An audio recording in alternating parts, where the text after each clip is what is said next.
بەناوی خوای بەخشندەی میهرەبان بینەرانی بەڕێزی کەناڵی ئاسمانی پەیام ئەم کاتە و هەموو کاتێکتان باش لەر کوێگان سڵاوی خوای گەورەتان لێبێ. خۆشحاڵین لە ئەڵقەیەکی نوێی بەرنامەی باس و خواز بە دیداری ئێوەی بەڕێز و خۆشەویست دەگەینەوە. سیفاتەکانی باوەڕدار لە ژیانی ڕۆژاندا تەوەری ئەمڕۆی بەرنامەی باس و خواز دەبێت. ئەبوو سلێمانی دارانی ڕەحمەتی خوای لێبێت لە وەسفی موسڵماناندا دەفەرمێت جوامێری و ئازایەتی ئەوەیە کە خودای گەورە لە شوێنێکدا نەتبینێ کە ڕەزامەند نەبێ لەسەری و لە شوێنێکیشدا بوونت نەبێ کە پێویستە ئامادەبی و خوددا پێی خۆشە. ئیبن عەباسیش دەفەرمێ موسڵمانی ساغ و تەندروست دەبێ هاوشێوەی خاڵێکی ڕەژوا بێ لە ڕوخسارێکی سپی و جواندا. خودای گەورە لە قورئانی پیرۆز و پێغەمبەری مەزنیش لە فەرموودەکانیدا هێندە جەختیان لەسەر پەروەردە و جوانکردنی کەسێتی موسڵمان کردوتەوە بە جۆرێ بەشێکی زۆری قورئانی پیرۆز بۆ پەروەردەکردن و ڕێنمایی کەسێتی موسڵمان تەرخان کراوە. خودای گەورەش لە قورئانی پیرۆزدا 48 نیشانەی بۆ موسڵمانان دەستنیشان کردووە و داوای کردووە لە موسڵمانان پەیڕەویان لێ بکەن بۆ ئەوەی ببنە نمونەیەکی جوان و قەشەنگی کۆمەڵگەکەیان.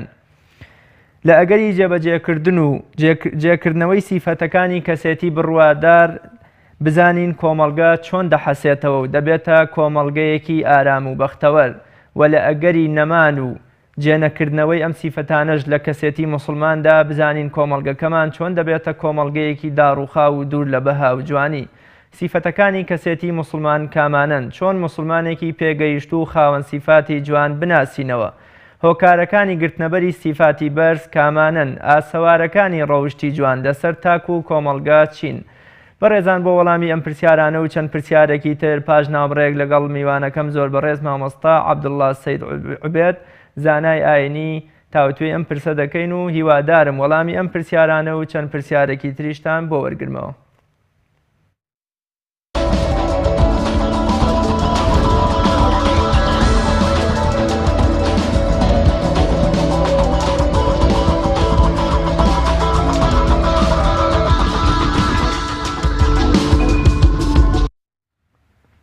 بینەرانی بەڕێز دووبارە سڵاو مامۆستاگیان زۆر بەخێر بێی بۆ بەرنامی باس و خواست. بسم الله الرحمن الرحيم الحمد لله والصلاة والسلام على رسول الله صلى الله تعالى عليه وآله وسلم. سپاسانەکەم بۆ بانگەشتن خوای گەورە سەرکەوتنتان بەنسیب بکات ئینشاءالله. مامۆستا خوای گەورە کاتێک کە مرۆڤ ئەنێرێتە سەر زەوی بێگومان مرۆڤێکی وەکوڵێ هێشتا دەستنیشان نەکراوە کە ئەم مرۆڤە هەڵگری چه بیر و باوەڕ و چه پەیامێکە بەدەر لەوەی کە بەڵێ مرۆڤ لەسەر فیترەتێکی پاک لەدایک بووە. بزانین کەسایەتی مرۆڤ چییە؟ چۆن مرۆڤ بناسیێنین یان چۆن مرۆڤێکی خاوەن سیفات بناسیین بە کۆمەڵگەکەمان؟ دیارە خوای تەعالا مرۆڤایەتی و مرۆڤی جیا کردوتەوە لە باقی دروستکراوەکانی تر و فەزیلەتێکی تایبەتییاوە بەسەر باوە گەورەمانە هەر لە سەرەتای دروست بوونیەوە و تا ئێستاش و تا دوا ڕۆژی ژیان لەسەر دنیا بێت مرۆڤ و مرۆڤایەتی کۆمەڵی سیفاتی جیاکەرەوەی هەیە لە باقی دروستکراوەکانی تر. جا دروستکراوەکانی تری خوای گەورە چ دروستکراوە بێ ڕۆحە وێگیانەکان بن یا دروستکراوە گیاندارەکان بن یا ئەو دروستکراوانە بن باوەکو ئین مرۆڤەکانی سیفەتیان هەبێ. مەسەن لەگەڵ مرۆڤیشە جین هەیە مەسەن کە ئێمە نایبینین، فریشتەکان هەیە، بەڵام مرۆڤ ئینسانەکان دروستکراوێکی تایبەتی خوایە، هەڵبژێرداوێکی تایبەتی خوایە. هەر یەکێک لە شێواز و شکڵیا جوانترین شێواز دروست خوای گەورە دروستی کردووە. ئەمە بۆ کەسایەتیەکەی جوانترین شێوەکە وەلەقەد خەلەقنا الئینسانە فی ئەحسەنی تەقویم، جوانترین شێواز. و لە لایەکی تریشۆ لە بەشە ناخەکەی دەروونەکەی باڵێن ڕۆحەکەی ئەو ڕێزە گیراوە لە ئینسان کە خوای گەورە فەرمووە وەنەفەخت فیه من ڕوحی، ڕۆح بە تایبەت خوای گەورە ئیلقای کردووە بۆ ئینسان و ئینسانی پێ جیاکراوەتەوە. جا ئەوەی کە ئینسانی جیا کردووەتەوە و فەرمایشتی پەروەردگار ڕاست هاتووەتە دی کە کاتی ئێمە ئەچکا بە جێنشینی ئیتریا جنیەکانی پێشەمە بێ یا ئینسانی پێشەمە بێ هەر دروستکراوێکی خوایی بێت کە ئینی جاعیل فی الئەرض خەلیفە بە دوو بنەمای زۆر گرنگە. یەکەمیان بە عەقڵ بە ژیریەک دراوە بە ئینسان، ئەم ئینسانە ڕۆژ بە ڕۆژ گەشەی عقلی ئەکات، یعنی گەشە ئەکات هەر لە مناڵی شتێک نازانێ، بەڵام پاش ماوەیەک سروشتێکی وای پیاوە کۆمەڵی شت لە چواردەوری خۆیان ئەزانێت دەرکی ئەکا. یەکێکی تر لەوە ویستە ئیرادەی ئینسانەکەی، ئەو ئیرادەی ئینسانە زۆر گرنگە، چونکە ئەگەر ئینسان بەخاوەنی عقلیش بێ ئیرادەیەکی نەبێت ئەو پەکەکەوێت ئەو هێزە کە عقلەکەی بە فێریەکە ناتوانێت بەکاری بێنێت. زۆر باشمانسە دوای باسی لە گرنگی ئیرادە لە وەرگرتنی سیفاتەکانەکەین، پێم خۆشە بزانم سەرەتا کەسێتی موسڵمان چۆن بنیادەنرێ، ئێمە چۆن کەسێتێکی سەرکەوتوی موسڵمان بنیاد بنین و لە کۆمەڵگەکەماندا وەکوڵێ جێی بکەینەوە یان بینەری نێو کۆمەڵگەکەمانەوە. دیارە لێرە بۆ پەیامی خوایی کە هاتووە بۆی ئەم ئینسانە ڕێگەیەکی ڕاست و دروست بگرێتە بەر چ بۆ خۆی چ بۆ دەوروبەری. جاکەڵی دەوروبەری ئیتر دەوروبەری ژینگەکەی بێت، دەوروبەرەکەی ئەو ئاژەڵانەی بێت کە لەگەڵیەتی ئینسانەکانە لەگەڵێتی ئەژی ئاراستەیەکی وای ئەکا پەروەردگارمان کە قازانجی بۆ خۆشی هەبێ و قازانج و کەڵکیشی بۆ دەوروبەرەکەی هەبێت. خۆل ژیان پێش هاتنی پەیامی ئیسلام بووە لەسەر زەویە، مەسەن جزیرەی عەرەبی ژیانی تیا بووە، خەڵکی تیا بووە، بەڵام شێوازێکی هەمەجی و پەرتەوازەی و خوای گەورە ئاراسی ئینسانەکەی یەکەم شتێک بەچی ئینسانەکە ئەکات بە عقلیکردنەوەی عقلی. یەکەم شتێک کە ئاراسی صفاتی ئینسانەکە بەکردنەوەی عقلەتی کە یەکەم پەیامی خوای چیمان پێفەرمێ ئیقڕە بسمی ڕەبیکە بخوێنە. دوام شت بە هەڵگرتنی کۆمەڵێ بەها و ڕەوشتی جوان کە لە ذاتی پێغەمبەرەکە بەرجەستە بووە پێشەوەی ببێ بە پێغەمبەریش، دوای ئەوە بووەتە ئاوێنەیەکی جێبەجێکاری ڕەوشتە جوانەکانی پەروەردگاری و لەوەشەوە هاوڵانی پێغەمبەری خوا صلی الله علیه و آله وسلم چاویان لێ کردووە لەوشە تا ئەم ڕۆژ هەر بە بەردەوامی چاویان لێ کردێ و لە دوا پەیامی پەروەردگار کە قورئانە ئەو سیفەتە جوانانە بۆ ئێمە باس ئەکات خوای گەورە. بەڵێ مامۆستا ئەگە سەیری مێژووی مرۆڤایەتی بکەین بە درێژایی ئەو مێژووی کە مرۆڤ هاتۆتە سەر زەوی، خوای گەورە یەک لە دوای یەک پێغەمبەرگەلێکی زۆری خۆی بۆ ڕێنمایی و ڕێگرتن و دەستگرتنی ئەم مرۆڤە ناردووە، کەواتە مرۆڤ لە لای خوددا بایەخێکی فرە و گەورەی هەیە. ئەم بایەخە بە مرۆڤ بۆچی لە کاتێکا خۆشی زۆر سەرڕێ و وەکوڵێ لە ڕێلادەرە بە گوێی خوا و پەیام و پەیامبەرەکانی خوا ناکە؟ ئەمە بەشێکێتی لەوەی کە ئینسانەکان سەرکەشە. ئینسان کائینێکە، ئایا بڵێن ئینسان دروستکراوێکە لە ناخی خۆیان خۆی گەورە بەشێ لە ئازادی داوە بە مرۆ ئینسانە یاخود ئەم ئینسانی کەپت کردووە و یەک ئاراسی بۆ داناوە. بۆ نمونە ژیرترین ئاژەڵ بێنە کە لە دەریاکانە بێ لە باڵندەکانە بێ، بۆ نمونە هەنگ دێنین مێشەنگ دێنین سەیری کە چەند هەندەسەیەکی ژیرانەیە دروستکردنیە کارکردنیە بتەنزیمیە جیهانی مێرووەکان جیهانەکانی تر، بەڵام هەر یەک کارەکات. مرۆڤ کە خوای گەورە دروستی کردووە خاوەنی ئەو عەقڵ و ئیرادەیە دوو شتی ئەتوانێت بکات، هەڵگری دوو شت بێ، ئەتوانێت هەڵگری پەیامێکی زۆر چاک بێت کە فریشتەیش ئەتوانی بڵێ تەعەجوبەکاری زاڵ بێ بەسەر بەشە خراپەکەیە و ئیشتوانێ ئینسانەکان بە ئارەسەیەکی خراپە بڕوە، بەڵام لەو خوای گەورە لوتفی خواوا بووە بۆ ئینسانەکان بە ئارەسەی خراپان نەڕ، چونکە ئەگەر ئینسان بە ئارەسەی خراپە ڕۆی جیهان تێکەدات. یعنی ئیسێ ئەگەر ئینسان لەسەر ئەم زەویە نەبوایە سروشتی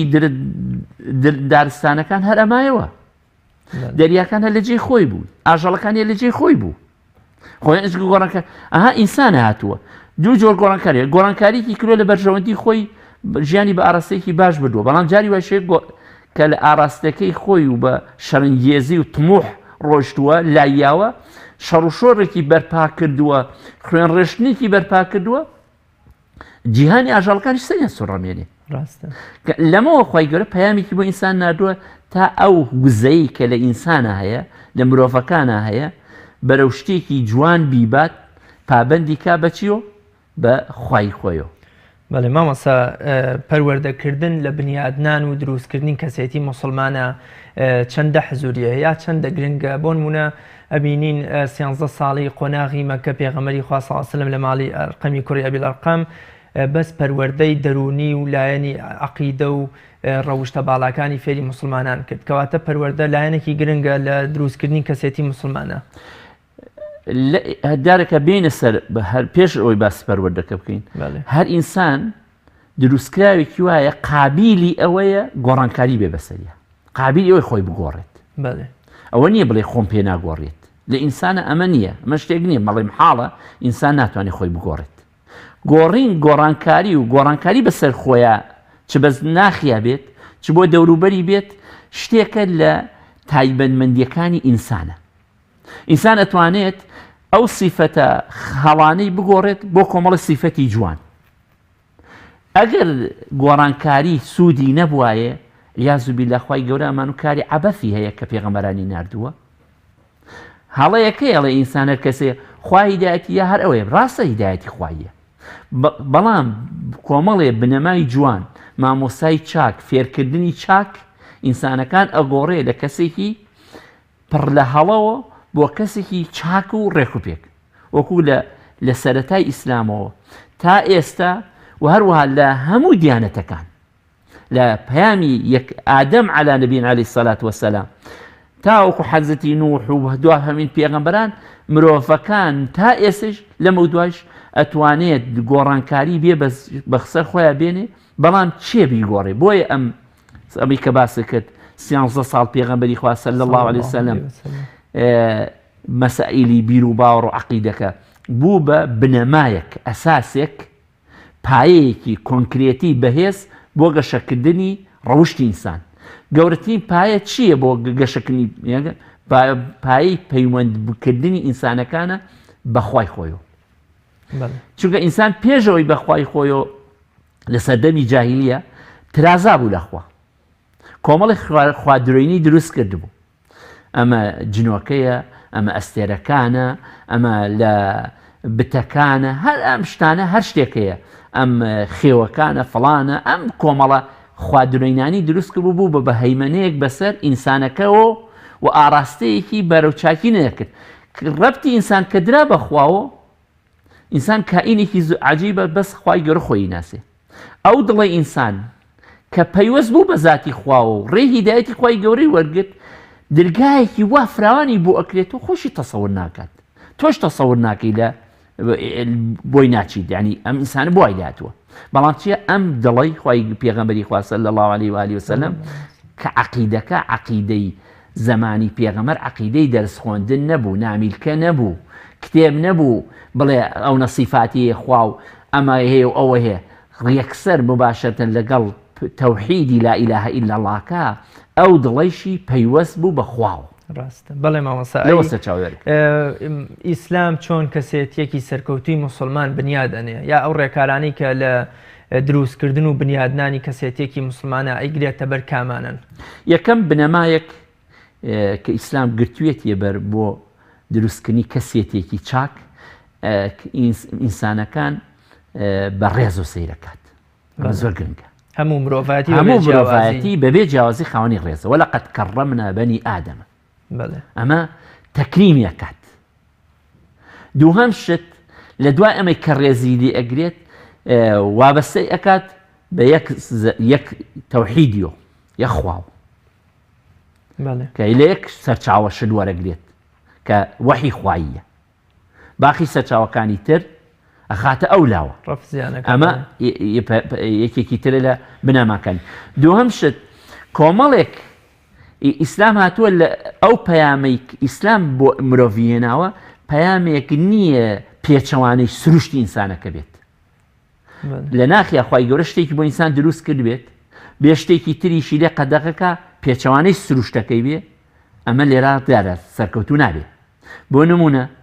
غەریزە و حەز و مەیلی جەسەدی جنسی لە ئینسانە دروست کراوە خوای گەورە قەدەغەی نەکەوە ئینسانەکان هاوسەرگیری بکات بەڵام قەدەغەی کردووە کە دامێن خراپی بکات. حەزکردن بە ماڵ و کۆکردنەوە و دارایی کڕین و فرۆشتن و خاوەنی ماڵی خۆت بە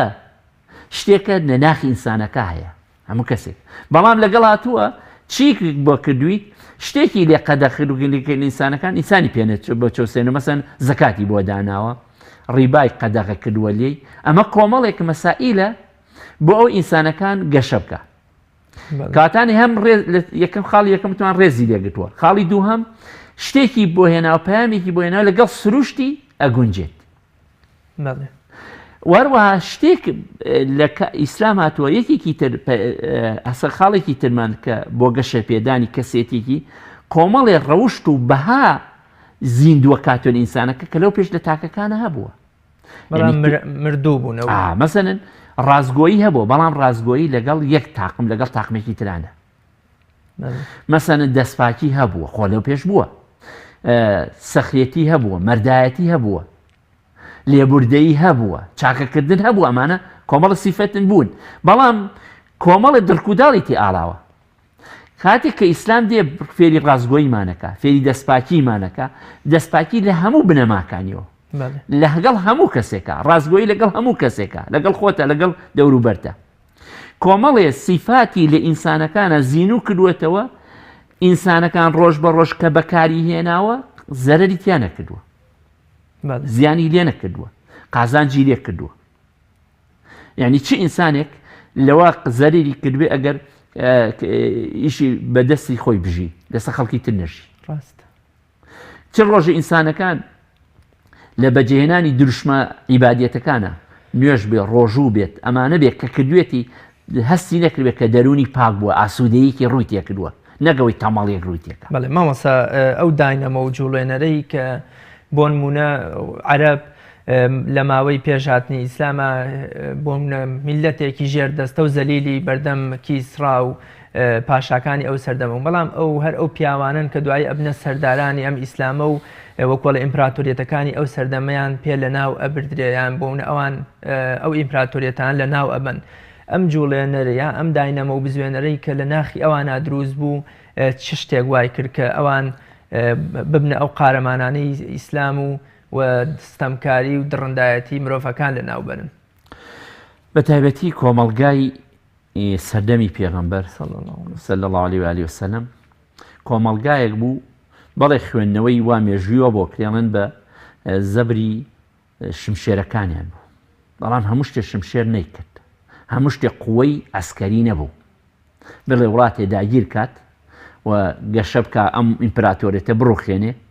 چونکە جاری وا ئیمپراتۆرێتە ڕوخێت بەڵام ئەگەر خۆی شتی پێنەبێ مقاومەی پێنەبێ کەسێکی ترێتەوە سەری ماسا باشترین نمونەشمان ڕووداوی بەدرە مسلمانان 300 کەس بوون سێبەرامبەری قوڕیش 1000 کەس هاتبوونە مەیدانەوە بۆیان کەواتە هێزی عسکەری و چەک ڕۆڵی نەبووە لە سەرکەوتنەکە ئەمە یەک دوام کاتێک کە شارستانێتی ئیسلامی لەسەر دەسی کێ دروست بوو لەسەر دەستی ئەسحابی پێغەمبەر دروست صلی الله علیه وسلم ئەو کارانی کە پێغەمبەری خوا صلی الله علیه و آله وسلم هەر لە ژیانی خۆیان کە ئیکەی بریتیوە لە کۆمەڵێک کار کە کردوێتی و هەموو کەسایەتیەکی تاک و خێزان و کۆمەڵگای ئەمڕۆ ئەگەر لەسەری بڕوات ئەگاتەوە بە هەمان کار چونکە ئەو کاری کە قورئانە بەدەستیانەوە بۆ سەرچاوەکە سنەتی پێغەمبەر بۆ صلی الله علیه وسلم کۆمەڵشیان یەکیان لەو شتانەی کە پێغەمبەری خوا صلی الله علیه و هیچ شتێکی عەشوایی نەکردووە هەنگاوی کوێرانی نەناوە پێغەمبەری خوا صلی الله علیه وسلم هەموو کە بەرنامە کاری خوا بە پێغەمبەری خوا صلی الله علیه وسلم بە تەخطیط بوو خێتەی بووە پێشەوە لە جەنگی بەدر کە جەنابە باسی کرد پێشەوە خێتەی بوو بۆ جەنگی بەدر لەسەر پەیامەکەی پێغەمبەر ڕۆشتن لە ئوحودا کە ئەسحاب شکستێک دێنن خۆی باسی ئەەکەین لەوای کە بەخۆچوونەوە مەسەن لەو خێتەی پێغەمبەر کە دەرەچن یەک جار پێچەوانی پێغەمبەر جوڵێنەوە ئەسحابی پێغەمبەر دەرەچن یەکێک لە کارەکان و بەرنامەی پێغەمبەری خوا صلی الله علیه وسلم هەموو کارێکی بە تەخطیط بووە پلان بووە پلان گرنگە لە قوتابیەکەوە پلانی هەبێ بۆ خۆی لە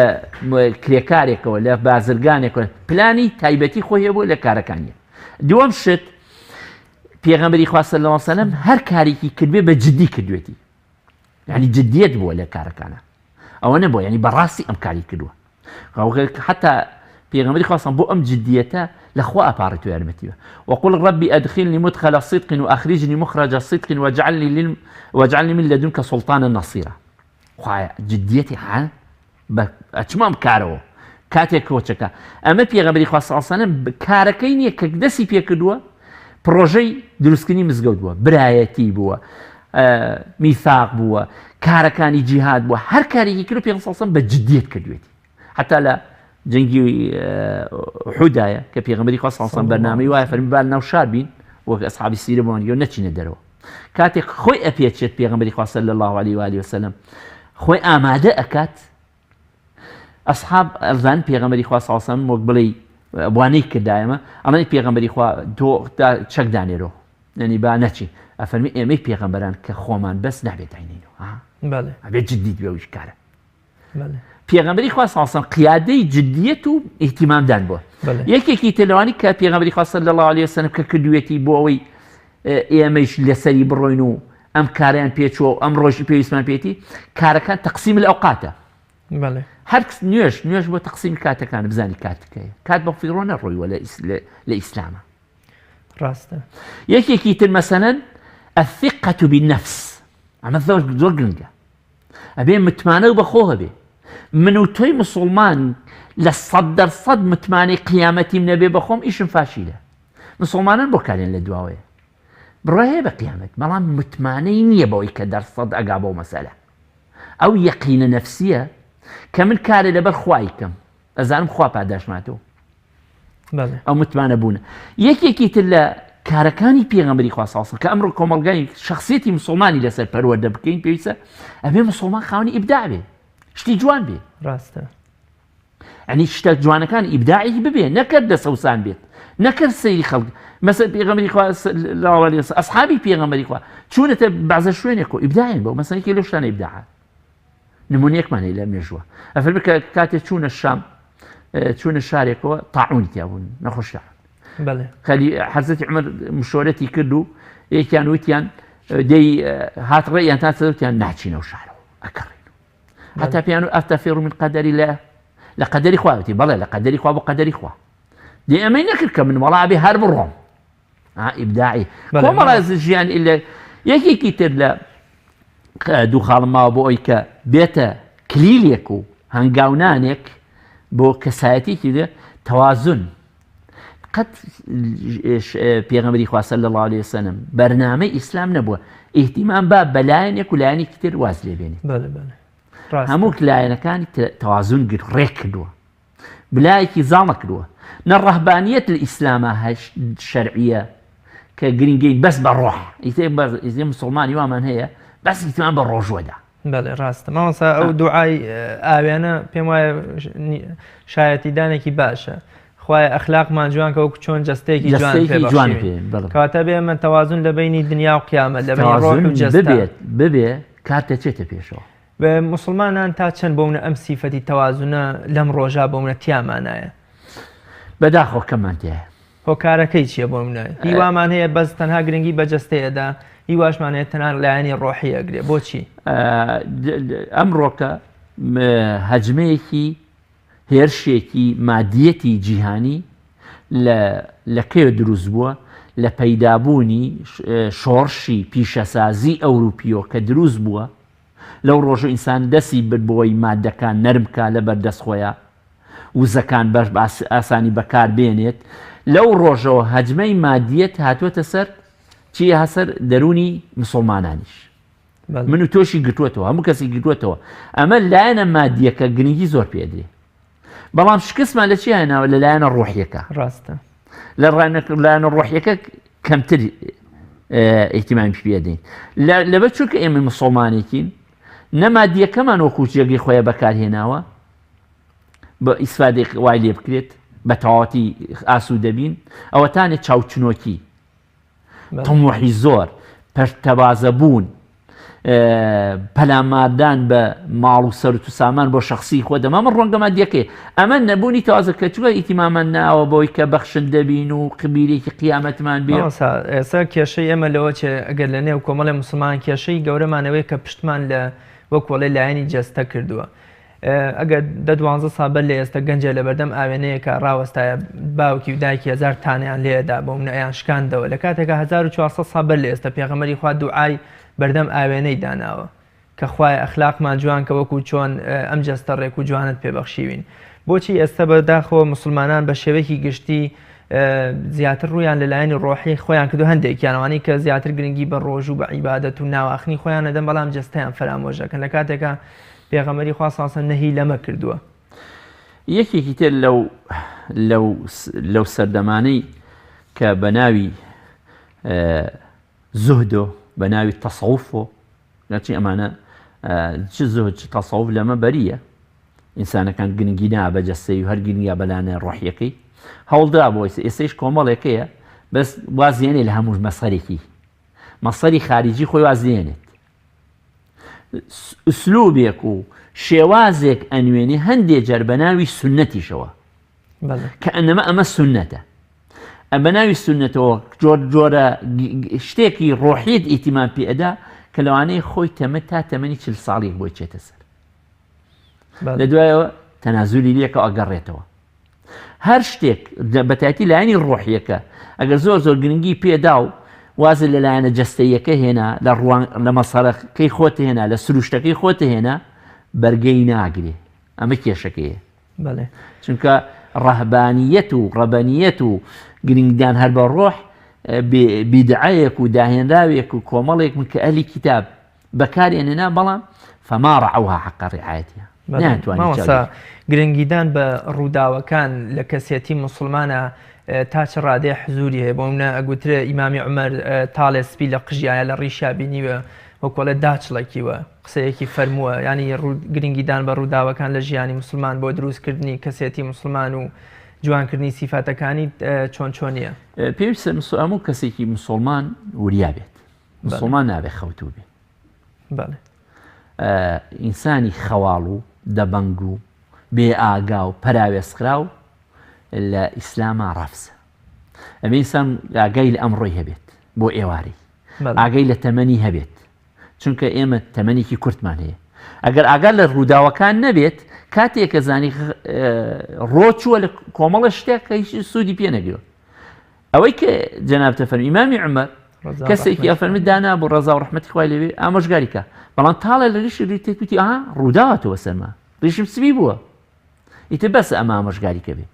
یا کێشتی لەو ڕووداوانە ئەسحابی پێغەمبەری خوا پێغەمبەر وا فێری کردن کە چوون بە سەر قەبران ئێمەی سێچین بە سەر قەبران کەیتیمە بە ڕووداوی مردنە دەین یەکسەر دوو سێ قسە بکە مامۆستا تەڵقینێکی تەقلیدی بکات بەڵام کەی خەڵکمان دانا لە گوێ قەبرەکە پێشەوەی مردووەکەی خۆی حەقی پێشەوەی مردووەکەی لێ بنێژرێت خەڵک ئامۆژگاری کرێت ئەم جێگەیە پێشەوەی داپۆشرێت ئێمەی دایە پۆشین جا تەڵقینیشیەکەی ئەبێ ڕووداوی مردن ڕامە چڵەکێنێ بڵێ کاکە وەرە ئەمەش مەسیرمانە ئەمە ئێستا تۆ چێتی ئەناو گۆڕەوە تۆ بیدی چی ئەەکەیت ئەم مەسائلانە ئەمە ڕووداوێکە بەخسە غێری خۆمان هاتووە بەسەر خۆمان هاتووە بۆ نمونە تەمەنێکم سەرف کردووە بەڕێک کردووە لە بێ فەرمانی خوا ئەبێ بە خۆمان بچمەوە بۆی پێغەمبەری خوا صلی الله علیه وسلم بەفەرمی دیکە فەرمی ئینسان تەمەنی گەشتە 60 ئیتر عوزری نییە لای خوا ئەعنی ئیتر تاو بەڵێ مامۆستا باسمان لە بنیادنانی کەسێتی مرۆڤ و ڕنگدانەوەی سیفاتە جوانەکان تایەوە بۆ شێوازی بنیادنان و گرنگی ئیرادە لە بنیادنانی کەسێتی مسلمان ئێستا پێم خۆشە باسی سیفاتەکانی کەسێتی مسلمان لە نێو کۆمەڵگەکەی خۆیدا بکەین ئەوە بۆ منە ئێمە لە ڕوانگەی قورئان و فەرمودەکانی پێغەمبەری خوا و قسەی زانایانەوە کەسێتی مسلمانمان بنیاد ناوە ناساندمان بە خەڵکی ئێستا ئێمە چۆن ئەم کەسێتیە بنێرینە نێو کۆمەڵگەوە بە کۆمەڵی سیفاتی جوان کە بۆ منە قورئانی پیرۆز زۆر بە شێوەیەکی ورد و جوان ئاماژەی پێکردووە ئێمە چۆن کەسێتێکی مسلمان خاوەن ڕەوشت و بەهای جوان و پەسەند لە کۆمەڵگەکەی خۆمانە بناسینەوە یان بینێرینە نێو کۆمەڵگەکەی خۆمانەوە هەموو کاری بانگەوازان مامۆستایان پەروەردە ئەبێ کاری ئەوە بێتانێ تاکێک پێ بگەێنی تاکێک پێ بگەێنی تاکێکی جاریوە تاکێک گرنگ پێدەی لە تاکێک کۆچی بۆ ئوسرێ بۆ خێزانێ لە خێزانێ بۆ کۆمەڵگایەک بۆ پێگەیاندنی تاکێکی چاک بۆ پێگەیاندی کۆمەڵگایەکی باش بە تایبەتی کە گەنجانمان بنیادنانی ئەم کۆمەڵگان پێویستمان بە کۆمەڵ شتێکێک و خۆی گەورە کە سیفەتەکان لە ئەگەر چینە ڕۆژنایی قورئانەکانی کە خۆی گەورە فێرمێتە ئین هذا القورآن يهدي للتي هي أقوم هدایەتی کەسێکەدا کە خۆیە بێت پێی بێت ئەجا کاتێک کە ئەفەرمێ عیباد الرحمن الذين يمشون على الأرض هونا یەکەم شتێک لەکوێوە بێ بیدایەتی ئینسانێک پێ بگەێنی یەکەم شتێکە فەرمێ عیبادەت و عەقیدە ناکە یەکسە عیباد الرحمن الذين يمشون على الأرض هونا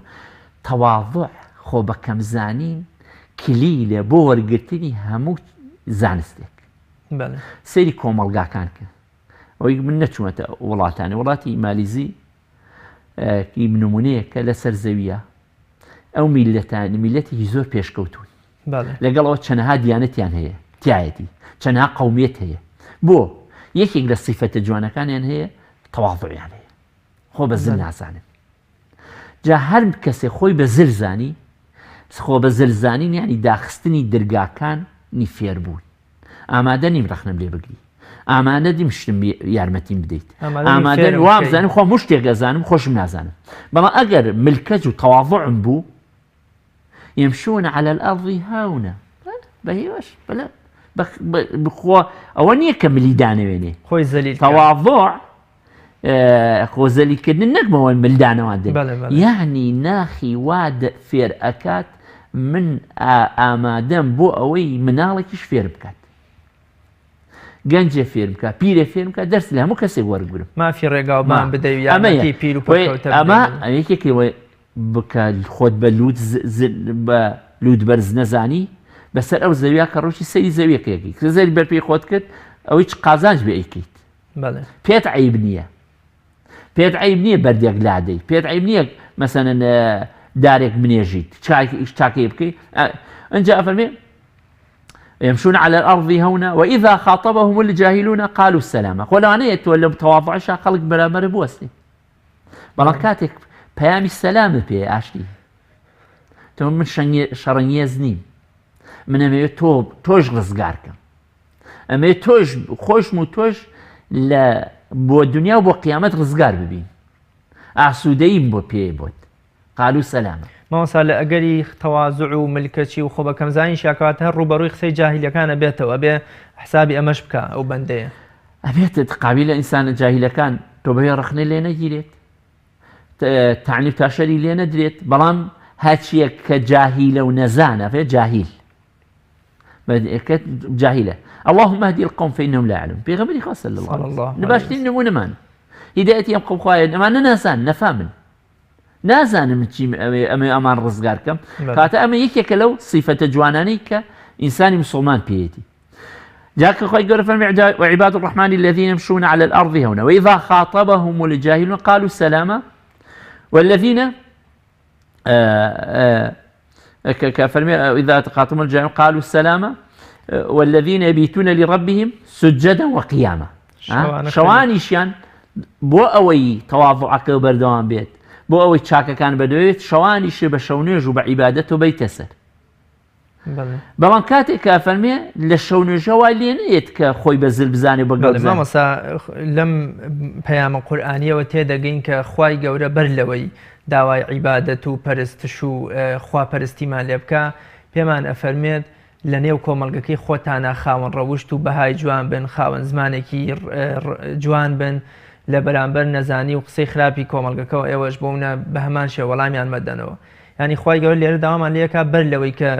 ڕوکوع و سوجدە بە شەوا بەرین ئەبێ بوونە ئێمە خۆ بە کەمزان و تەواضعدار بین و لە بەرامبەر قسەی خەڵکی شاهر بە زمانێکی جوان و ڕەوشتێکی جوان وەڵامیان بینەوە اینجا لە ئەنجامی ئەمەوە شەوانەش ئەبێ بگەڕێنەوە بۆ لای خوای خۆمان من ئەوەی لە خزمەتی قورئانە بوو وام هاتووەتە پێش بەرنامەیەکە لە ڕۆژۆ بۆ شەو لە شەوە بۆ ڕۆژ ئەڕۆی هەنگاوەنی هەنگاوی یەکەمە کە بە تەواضع ملکەچینان بە چاکە ویست بۆ خەڵکی ئەنجا هەنگاوی دووەم بۆ ئەوەی ئەمە بۆ سبەینی دووبارە ئەبێتەوە چ شتێکە بێ مقاومەکە وەکو چۆن شەح نەکرێتەوە وەکو چۆن ئێستا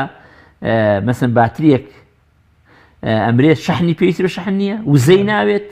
چۆن وزە لە چی وەرگی باشترین وزە ئەوەیە کە بینی خۆت و خۆی خۆت لە شەوەکە ئاوەدانەکەیت و بە عیبادەت بەڵام بۆی لودبەرزیش نەبین خۆمان لێ نەگەڕێ ئەڵێن خوایە لە جەهەنەممان پارێزە والذين يبيتون لربهم سجدا وقياما والذين يقولون ربنا اصرف عنا عذاب جهنم إن عذابها كان غراما ئەنجا یەکێکی تر بۆ بەیانی کەیتۆ ئەچیتۆ ناو بازار ئەچیتۆ کار ئەفەرمێ الذين إذا أنفقوا لم يسرفوا ولم يقتروا وكان بين ذلك قامة کاتێک کە ئەچیتۆ کە ئیشکردنەکەی وا لێ نەکەی لە زیادە ڕەوی بکەیت وایش لێ نەکەیت چلوک بیت ینی دەست نەدەست قونجاو و نە زیادە ڕەوی بکەیت هەر صیفەتێکی مامناوەندیت بێ لە ژیان میانە ڕەوە بی لە ژیاندا ئەم صیفەتە جوانانە وا لە ئینسان ئەکات ئەم ئەخلاقە جوانانە وا لە تاکێک ئەکاگەر و تاکی وەها پەروەردە بکەیت بەرزیکەیتەوە بۆ سەرەوە بۆ شەوی لە شەویشیا شەوەکانی وەها بەرێتە سەر بۆ ڕۆژەکەیشی وها کەسابەت بکە لە دوای ئەمە ئەنجا ئەفەرمێ والذين لا يدعون مع الله إلها آخر ولا يقتلون النفس التي حرم الله إلا بالحق ولا يزنون ومن يفعل ذلك أنجا إتر آياتك أروات باتجاه أويك همغ روشت جوانا كان من بو باس أكات ئەم عیباد الرحمانە کە خوای گەورە صیفەتە جوانانە بۆش دروستکردنی تاکێکی بەندەکانی خوا عیباد الرحمان کۆمەڵێک ئەبێ پێڵسن یەک تاکیش جا تاکێکیش پێڵسێ کۆمەڵێکیش پێڵسێ جوانترین صیفەتی بۆ خۆی بردووەتەوە. بەڵێ مامۆستا جیاوازی ئەم عیباد الرحمانە لەگەڵ مسلمانانی ترە لە چیدایە بۆن من ئایا مسلمانانی تریش ئەتوان بگەنە ئەم پلێ عیباد الرحمانە یان عیباد الرحمانیش بەشێکە لە مسلمانانی تر؟ عیباد الرحمان یا کۆمەڵێ بەندەی هەڵبژێری خوان هەموو مسلمانێک توانێ بیگاتی خۆم پەیامی ئیسلامەوە نیە لە یەکێ بیکات و یەکێ نیکات یەکێک ئەنجامی بدات کارەکە و یەکێک ئەنجامی نەدا ئەمە وەکو ئەو نییە کۆمەڵی وەرزشکە و کۆمەڵێکی سەیری بەم ڕێکارێک هەموو کەسێ هەر تاکێک لە خۆیان جێبەجێی کات ئەگاتە مەرام ئەگاتە مەبەست چ لە دنیا ئەگاتە مەبەست چونکە بە ئاسوودەی ئەژی و بە ئاسوودەی ژەمری کێت بینیوە ڕۆژێ لە ڕۆژان لە تەواضع پەشیمان بوو بێت کێت بینیوە ڕۆژێ لە ڕۆژان کە سەلامی لە دراوسەکەی کرد بێت لە خەڵکی تری کرد بێت زمانی شیرین بێ کەلیمەی طەیب لەسەر زمانی بوو بێ پەشیمان بوو بێت کێت بینیوە ڕۆژێ لە ڕۆژان کە لە کار و کەسابەتیە کە میانە ڕەو بوو بێت نە طموحێکی وای بێت دەست قونجا بێ نە زیارڕەوی کرد بێت ئەمە هەموو کۆمەڵێک صیفاتی جوانەکانن کە ئەگە یەکو مامۆسایەکە فەرمێ ئەو ڕۆشتە جوانانی کە ئیسلامیدی ئەگەر بیکەی بە خواردنێک دەرخواردی شارێکی بدەیت کەس زەرری پێ ناکات هەموو ئەم شارە متەواضع بێ قازانجێکی هەموو ئەم هەرێمەمان هەموو وڵات گیان بەڵام لە لووتبەرزی سەیریکە لە لووتبەرزی لە شارێک هەزار کەس ئەگەر لووتبەرز بێ زەرەرەکە مامۆستا ئێمە چۆن ئەم بەندانەی خوا بناسینەوە بۆ نمونە چۆن بزانین کە ئەم بەندەی خوایە ئەم مرۆڤە خاوەن سیفاتی بەرز و پەسەندەیان هەڵگری پێناسە عیباد الرحمانە دیارە خۆ ئەو عیباد الرحمانە بە زمان نابێ بێ بەکردەوە بێ ڕاستە بەکردەوەکە ئینسانەکان ئەناسرێتەوە کردەوە هەتا خوای گەورە ڕەحمەمان لەوە لێ ئەگرێت کە ئێمە سێ زۆر قسەیەکەین بەڵام کەم کردەوەمانە بێت کەم کردەوە خەتەر لما تقولون ما لا تفعلون كبر مقطع من دڵایەن تقولوا ما لا بۆ ئەوەی ئەیڵێت و جێبەجێی ناکەی یەکێک لە صیفاتی عیباد الرحمان کەموتنیەتی بەڵام زۆر کرددارێتی کەمی هەیە کەم قسەی هەیە بەڵام زۆر کردەوەی هەیە ئەمە کە صیفەتی ئەنبیایە پێغەمبەری خوا صلی الله عليه وآله وسلم لە هەموو کەسێک کەم قسەتر بوو بەڵام لە هەموو کەسێک بە کردەوە زیاتر بوو کردەوەمان ببێ پێش قسەی زۆرمان ئەمە یەکێک لە صیفات دووەم صیفەتی عیباد الرحمان کە ئێمە بزانین ئەیناسینەوە بە معاملە و سەنگی مەحەکمانە وەکو ئیمامی عومەر فەرموویەتی بەڵێ کەسێک کا بە شاهید ئەڵێ مەسەلەن هەر بینیتە چەند سعاتێ نوێژی کردووە ئەفەرمێ سەفەرێ لەگەڵا کردووە معاملە لەگەڵا کرد لە معاملە ئینسان دەرەکەوێت ڕاستە ئینسان لە معاملەیەکە لە معاملە و کڕین و فرۆشتنەکە ئینسان دەرەکەوێت کە وابێتانی ئەوەی بۆ خۆی پێخۆش بۆ براکەی پیشوی خۆش بێت ئەمە لە معاملە و کردەوەکانیە دەرەکەوێت بەڵام لە پێویستیشە لە شکڵیشا دەرکەوێت لە جوانیشە لە ڕێکوپێکیە دەرەکەوێت بە دراوسەیەتی کردنی بە هەوڵدانکردنی بە ئیشەکانی ئەم کۆمەڵە سیفەتە جوانەوە دەرکەوێت بەڵام ئێمە ئەبێ واز لە نەفسمان بین چۆن من سوود لە گەنجێک ئەەکەم پیاوێکی پیر ئەەکەم کە صیفەتی عیباد الرحمانی تایە بەو شەرتەی خۆشم بێ بەسەر ڕێگەکەی ئەو بەڵام خۆم بە چاوی ڕەخنەوە هەر سەیری بکەن و تەعن و تەشەری لێ بدەم و ئینسافم نەبێ بەرامبەری ئەخیکە لە صیفەتی جوانی مسلمان ئینسافە. ئینسافم نەبێ بەرامبەری کوفر ئینسافی نیە. زانی ئینسانی زاڵستەمکار و شەهەوات پەرست و ئەوانەی بێ ئینسافە. هەرچەند جوانیشی ببێت ئەو هەر مادام لەگەڵ مەرامی ئەو نەبێ زەربی ئەکات. ئەمە خەتەرە. ئەبێ شتە جوانەکان هەر کەسێک بوویت دیانی پیا بنی. بەڵێ مامۆستا یەکێکی تر لە سیفاتی کەسێتی سەرکەوتوی مسلمان خۆڕاگری و سەبرگرتنیەتی لەسەر ئێش و ئازار و نهامەتی و نەبوونی و تنگانەکانە بوونە. ئیمامی عومەر ڕەزا و ڕەحمەتی خوای لێ بێ فەرمێت سەبر بۆ ئینسانی مسلمان وەکو سەروایە بۆ لاشە، ئەگەر بۆ سەبر نەما لاشەش نامێنێ. بۆ منە ئێمە بۆچی لەم ڕۆژە بەداخەوە مسلمانان کەمتر هەڵگری سیفەتی سەبر و خۆڕاگرین لەسەر نەبوونی و کێشە و مەینەتیەکان کە ڕوبەڕوویانە بێتەوە؟ سەبر ینی ئەخلاقی سەبر وشەیەک نییە بە دەمبوتری. سەبر ئەتوانی بڵین بە پێناسە و ئەمڕۆکە واتە زاڵبوون بەسەر هێزی تووڕەیە. هێزی تووڕەیی لە ئینسانەکەیە دوو شێسەیە ئەگە زاڵبی بەسەریانە پێیت خەبیتی خاوەنی سەفر. یەکەم هێزی تووڕەیی، دووەم هێزی شەهەوات و ئارەزوات. ئەم دوو هێزە کۆنتڕۆڵ بکەی و ئیمامی غەزالیە فەرمێ لە سەبرا سەبر بریتە لە بە زاڵبوون و کۆنتڕۆڵکردن ضەبتکردنی هێزی غەضەب تووڕەیی لە ئینسانە خۆت بگریت و هێزی شەهەوات و ئارەزوەکان. چۆ جاری وایە ئینسانەکان بۆ ئەخلیستیە بۆ بەرەوە بە دڕەوشتی ئەڕوات. شەهەوات بێن جا شەهەواتی جنسی بێ، شەهەواتی گیرفان بێت، شەهەواتی گەدە و خواردن بێت. ئەم دوو مەسئلە کە فەرمێ پێغەمبەری خوا صلی الله علیه و سلم هەر کەسێ زەمانەتی دوولێوی بکە و دوو قاچی بکات، یعنی دوولێوی بۆی هەم زمانی بێتەوە بۆ گەدەی هەم بۆ ئارزوەکانی. ئەو هێزە زاڵ بوو سەبری کرد باشترین مقاومەیە بۆ ئەوەی کە ئینسان بەرەو ڕەوشتە جوانەکان و هەنگاو بنێ. باشترینش سەبرە. تۆ ئەگە سەبر بوو ئەگەی بە کارە باشەکان. یەکێکی تر لەو سیفە جوانەکە وەکو ئیمامی عەلی فەرمێت تۆ مەسەلەن تۆ ئەتەوێت شخصیەتێکە بێت کەسایەتێکی سەرکەوتوو بی، نابێت لە هەموو شتێکا چیتە پێشەوە، نابێت لە هەموو شتێکە بێت چونکە ئەو کاتە کەسایەتێکە دابەزێ. ئەبێ خۆگر بیت، پەلە نەکەیت. هەر شتێک بێت هەر شتێکی هەر ڕووداوێ بوو من قسەیەکی تیا بکەم و حکمێکی لێ بدەم و پەلەی لێ بکەم لە ئیشەکان و هەر شتێ بەرەو ڕوومها یەکسەر حکمێکی لێ بدەیت یا بەرەو ڕوویبووتیەوە بەبێ بەرنامەیەک ئەو کاتە ئەو بێ سەبریە وای کردووە ئینسانەکان گەورەتی کاری بڕۆ کاتێکی بۆ سجنەکان ئەو کاتە ئەزانی بێ سەبری چی کردووە لەو ئینسانە کە خۆی نەگرۆ لەسەر یەک قسە براکەی خۆی کوشتووە، خۆی نەگرتووە لەسەر شتێکی بچووک کارەساتێکی قەومانوە، خۆی نەگرتووە لەسەر فەقیری دەستی درێژ کردووە بۆ ماڵی خەڵکی و دزی کردووە. ئەمانێت زۆر لە مەسائلانەیە ئەو سەبر بێنی بە هەمومان پێویستمان بە سەبرێکی. مامۆستا کاتێک گەنجێک بڕوادارێک خاوەن سیفاتی جوان و پەسەندە لە کۆمەلگا ئاسەواری ئەم جوان پەسەندیە یان ئەم کردەوە جوانەی کە هەیەی و ئەم سیفەتی کە لە خۆیان هەڵگرتووە لەسەر خۆی و لەسەر کۆمەلگەکەت چۆن چۆنیە بێ ئاسەوارەکەی بە چه شێوازێ دەرەکەوێ بە چ جۆرێک سوودبەخشەوێ بۆ خۆشی و بۆ کۆمەلگەکەی.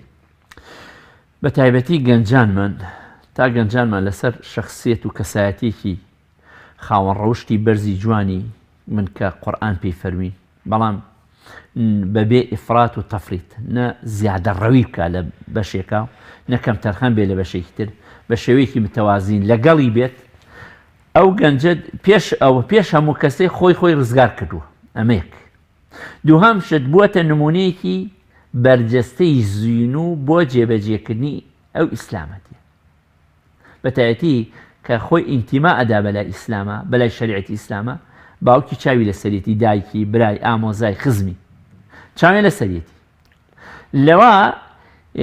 کە چاوێن لە سەرەتی ئەم گەنجە بەردەوام بێ لە سەرێ کۆمەڵە سیفەتی بۆ دەست ئەکەوێت کە لە کەسێکی تیا دەست ناکەوتوە. گەورەترین شت متمانە پێبوونە،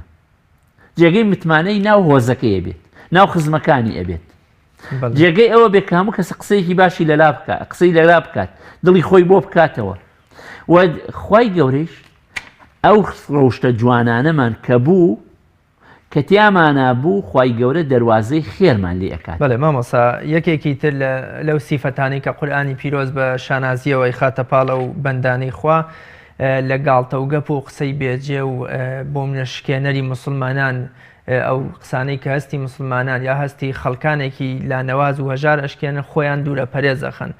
بەداخەوە بۆ منە مسلمانی وامان هەیە شەو نوێژیشی هەیە و ڕۆژووی سنەتیشی هەیە، بەڵام لەوە چێ شەوانە دانیشێ بۆ شکاندنی برا مسلمانەکانی یان بۆ گاڵتەکردن بە کەسایەتیەک یان بە ناوچە گەرێتیەک، یا بوونە بە دیار ئەڵلقێکی تەلەڤیزیۆنیەوە دانیشە کە هەمووی گاڵتە و قسەی نەشیا و بێجێیە. ئەمە چۆن ڕێ ئەبێتەوە لەگەڵ بۆ منە چۆن یەک ئەگرێتەوە کەسێکی خاوە نوێژ و ڕۆژ و بەڵام ئەم سیفەتەشی تایە؟ دیارە نوێژی ڕاستەقینە بۆ ئەوەیە لەو شتانەمان پارێزی. إن الصلاة تنهى عن الفحشاء والمنكر. جا منكر هەر منکەرێ بێت، خراپترین منکر ئەو منکەرانەیە کە لەسەر زمانی ئینسانە. وەکو عرزەتی رسولە صلى الله عليه وسلم المسلم من سلم المسلمون من لسانی وەیەدیه. لیسان زمان پێش دەستخراوە. جاز لیسان ئەزانیت زۆر شتی پێوتری، غیبەتکردن و شرک و تعلیق لێدان، تانەتەشە لێدان، مەسەلەن قسەی ناڕەواکردن، جمێن پێدان، شەماتەکردن، ئۆخەیکردن بەرامبەر بە خەڵکی. هەر کەسێک لەگەڵ ئەو نەبوو شتێکی بەسەر بێ ئۆخەی کات. ئەنجا تۆهمە بەخشینەوە بەبێ ئەوی ئاگەی لە خۆی سەتانەوەتی گوناهەکان هەر بە زمانەکریا. خۆی گەورە پێمانە فەرمێ ولا تقف ما ليس لك به علم لا ما ليس لك به علم إن السمع والبصر والفؤاد كل أولئك كان عنه مسؤولا. وليابن جوێمان إن السمع والبصر چاومان والفؤاد دڵمان هەمووی لێ بەرپرسیاتیە. بەداخەوە ئەو مسلمانانەی کە لەناو ماڵێک لەناو مزگەوتا سیفەتێکی هەیە و تۆ زانی کەسێک جا، بەڵام کاتێک کە ئەگەڕێتەوە تعلیقداین و تەشەداین حتا بە چاوێکیش بێت، بە زمان دەرکردنێکیش بێت، یەکێکە لەو کارە نەشیاوانی کە عملی ئینسانەکان بەتاڵەکاتەوە، یا بە هەر حەسادەتێکی دڵی بێ. هەر حەسادەتێکی دڵی کە بێ بە برا مسلمانەکە غیلێکی بۆی بەرامبەری دروستەکەی هەموو ڕەوشتە جوانەکە. ڕەوشتی جوانی مسلمان کامەیە؟ ئەوەی کە من چیم بۆ خۆم پێخۆش بێ، بۆ براکەشم پێم خۆش بێ، چی حەز نەکەم بەرە خۆم بێ حەزیش دەکەم بەرە ئەو بێت. بەڵێ مامۆستا یەکێکی تر لەو سیفەتانەی کە خوای گەورە باسی سیفەتی بەندە مسلمانەکانەکە کە ئەوەیە کە ئەمانەت پارێزن و خیانەت لە ماڵی خەڵک و میلەتی خۆیان ناکەن. الحەمدوللا لەم ڕۆی کوردستانە کەم ئەبینرێ بەرپرسێکی مسلمان یا ئەوەی کە خاوەن شەو نوێژ و عیبادەتە خیانەتی لە ماڵی میلەت کرد بێ. جەنابتان بۆ ئەم ئەمانەت پارێزی کە یەکێکە لە سیفەتەکانی بەندە چاکەکانی خوا چی ئەڵێن بۆەوەی وەڵامی بەڕێزت بکەمە کۆتایی بەرنامەکەم، چونکە کاتی بەرنامەکەشم بەرەو تەوابوونە چێ؟ دیارە ئەمانەت پاراستنی ئەمانەت جاب ئەمانەت بچووک بێ گەورە بێ، مادی بێ معنەوی بێ، لە قسەیەکی بچووک بێ، لە چاوێکەوە کە شتێکم بینی بێت، لە پارەیەکۆ مادەیەکۆ کە لەلام دانرا بێ. مسلمانی خاوەنی ڕۆشتی جوان ئەوەیە کە پاراستنی هەموو ئەمانەتانە لە جێگی خۆیە. ئەمانەت پاراستن کە یەکێکە لەوە الذین هم لئەماناتهم وعهدهم ڕاعون کە خوای گەورە کە صفەتی مسلمان باس ئەکا. ئەمانەتەکان ئەمانەت بێت، ئەمانەت گەورەترین یەکی کارە کە عرض کراوە، پێشنیاری شاخەکان کراوە قبولی نەکردەوە و حەمەلەها الئینسان. خیانەتی یەکێکە لەو خیانەتکردنێکی نیشانەتەکانی دووڕوێ، بێ شەخسیەتیە، بێ کەسایەتیە. ئێمە ئەوەی کە لە مسلمان بیبینی الحەمدولیلا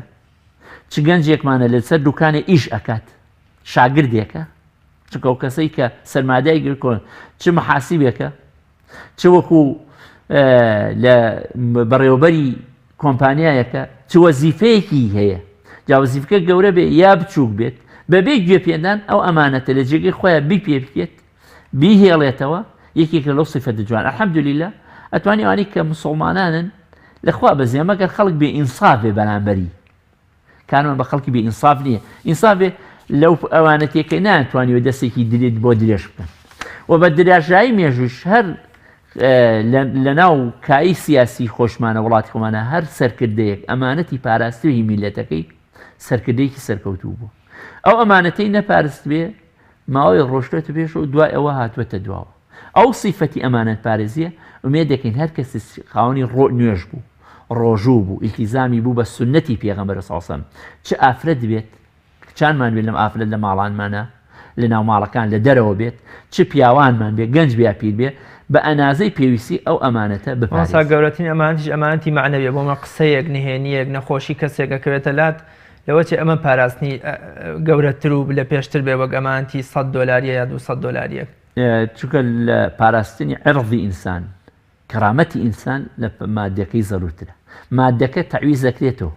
احتیمالی ئەگە $100 لێ دزی کابرا پێکات وەڵام ئەگەر کابرای متهم کرد خوانەکە یا شتێکی لێ بینی تووشکانی فەضحی کرد ئەو کاتە گەورەترین کارەساتی بۆ دروستە بێت. ماڵسەیان زۆر سپاس دەکەین. بینەرانی بەڕێز لێرەشدا هاتینە کۆتایی ئەڵقەی ئەمڕۆمان تا بەیگەشتنەوەیەکی تر بەخوای گەورە میهرەبانتان ئەسپێرم خواتان لەگەڵ.